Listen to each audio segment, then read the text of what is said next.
I would be able to get it. Well, it ended up that it actually the pin went right over the top of the sorry guys, I'm trying to pay attention at the same time that I'm actually driving, but we ended up going right over the skid plate. Well, I was able then to lower my airbags and then go on ahead and get underneath it. I had a heck of a time, I'll tell you what. I just had a terrible time. I finally got that all situated, got underneath it, got it pulled out. Then on top of that, oh my gosh, what a night it was, and I was soaked and wet. Second time I changed my clothes last night because on my first drop it started raining, and by the time I was done dropping that trailer I was soaking wet, so I changed, and then by the time all this was said and done, the whole entire the truck was wet, I was wet, everything was just soaked and wet. And so anyways, I'm going to leave out of the gate, and it's a Walmart distribution center. I'm sure that, and it's already just a big mess there. I had a hard time finding the trailer where they told me that it was at. It wasn't there. And then I finally find it, all that, blah, blah, blah. So then ultimately, I'm going to exit out of the facility and go out the guard shack, and there was a sign there, and it said, go to gate 1 closed, go to gate 2, or stage 2. So I'm trying to look at it and trying to figure out what in the heck, where is stage 2? And I flipped around, and then it ended up, and then I flipped back around, and I thought, no, I think this must be it. And I'm looking at my little map they gave me, and then I see a truck sign tells me that this gate's closed. And so I had to, there was no way to flip around and turn around and go back through and get back around to the other gate.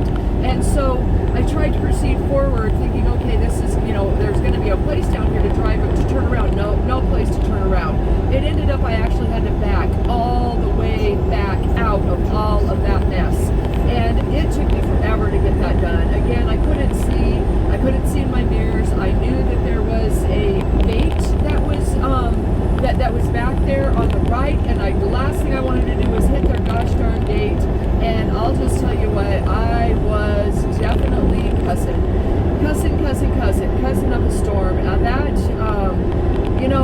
I've told you guys there's been a couple other times where I felt like crying. That was one of the times I came very, very close. I think maybe a tear or two actually shed. And I was just like, this is so ridiculous. I just want to get out of this place. It took me forever. And then by the time I finally got myself out of there, I only had like 3 hours and some change left on my clock. And I was like, dang it, this is such a tight load. I only have 2 days to get it, almost 1,200 miles.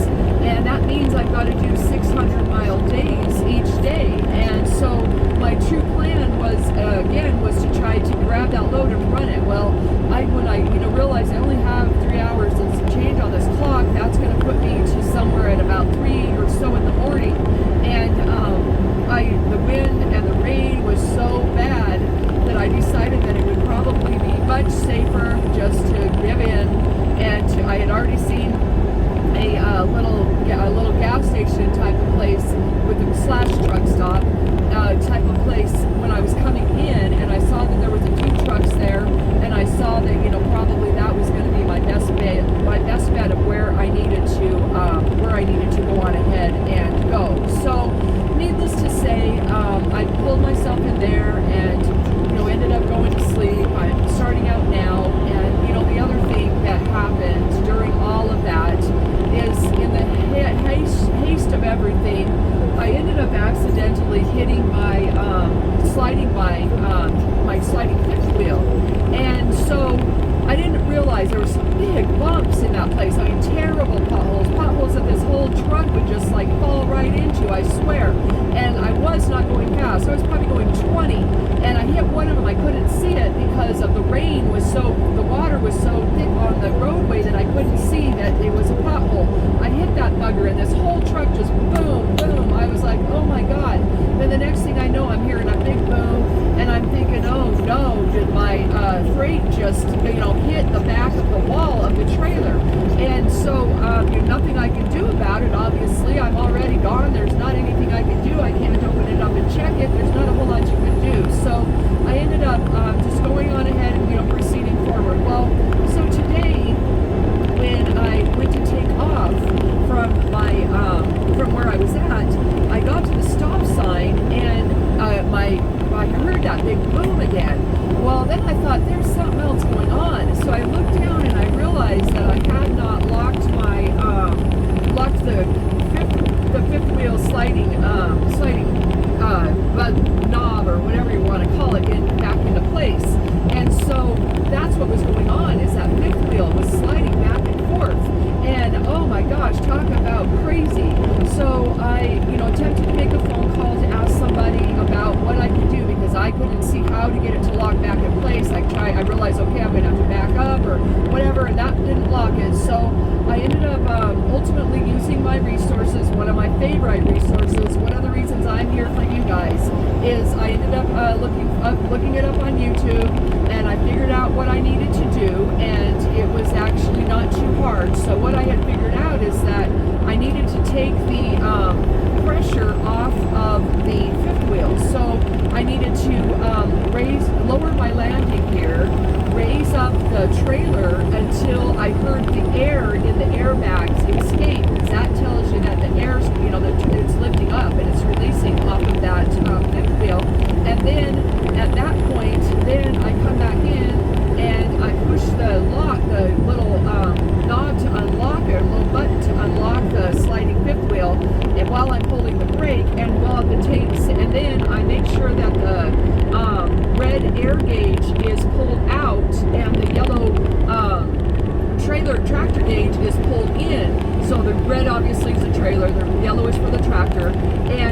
like you do when you're sliding your tandems, and then you move it either back or forth depending upon where you want to move that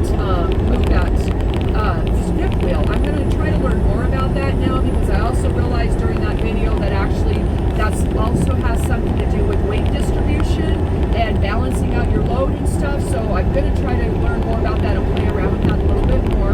But anyway, so I was able to, you know, pull it back where I needed to pull it, and then I ended up getting, well, and actually I wanted to say another thing, when you lower the landing gear, you want to lower it and then raise it up a little bit more even. I think I kind of already mentioned that, but I wanted to make sure I was really clear. It'd be nice to do a video about it. Maybe eventually I will. That's, you know, because it can be so helpful for anyone that happens to run into this kind of situation. But anyway, so once I got the, once I was able to, you know, do that slide on it, and I put it in park and all that good stuff, ran back and looked, you know, see that it had slid, and then the next thing you do is you go on ahead and you come back in the cab and you push the button, lock the button back in place, and then you again make sure that your air is out, and you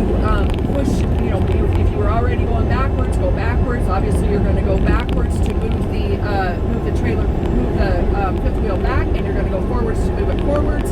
And so anyways, you're going to go on ahead and move whichever way you need to move, and then you're gonna, it's going to lock into place. You feel it lock into place, and you want to do a tug test. And then at that point, you know, I obviously go out and make sure that it's really locked into place, make sure that little pin's in the locking position. And then at that point, you go on ahead and just raise back up your landing gear, and all is good to go.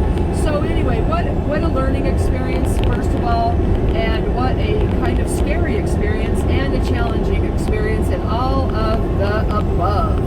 So, I did ask if, I reached out to my dispatcher, and I said, I don't know if you realize it or not, but I ended up stuck in this Hurricane Nicholas down here. I kind of told him some of what happened, and that I was hoping that I was going to be able to get this load to advance it as much as I could last night, but I couldn't. I needed to do what was best for me, which was to go ahead and just stop, and probably for the truck and everything else as far as safety issues. And that I asked if there's any way, you know, it's a drop and hook, and it's a dry load, so I asked if there's any way that possibly we might be able to get a little extra time on this, because I'm not sure I'm going to be able to travel at 65 miles an hour the whole way, because of this. I'm going to be chasing this storm now all the way through Texas. And you know, he said that he didn't realize that I had been stuck in that, and that he was glad I was safe, and that I played it safe, and that, you know, we'll kind of follow up tomorrow and see where we're at, and find out if we need to extend this out a little bit, because since it is a drop and hook, boy, this wind is blowing out here. Because it is a drop and hook, it's you know, probably, and it's non-perishable, or excuse me, it's perishable stuff, non-perishable stuff, sorry, it should be just fine. So anyway, needless to say, for now, you know, all is good. I stopped at a Flying J and to try to grab some fuel. There was no power in it. There hasn't been a lot of flooding out here. I saw a sign that said, if there's water, turn around, do not drown. And I thought that was, I don't know, for some reason, I know it's not a laughing matter, but it made me chuckle just a little bit. If there's water on the ground, turn around, do not drown. I thought that was just, I don't know, it's just a little humorous after everything that I have already experienced through this load. But I was hoping, I kind of feel like for whatever reason, I'm not going to go back over that same bridge that I went over last night. I have no idea why Navigo made me go the way that she made me go, but boy, did she ever have me going through a couple of really treacherous areas. And I kind of wanted to go back over that bridge in the daytime, because I wanted to see what it looked like, but it doesn't look like that's going to happen. So I'm going to go on ahead and end this video. I hope that any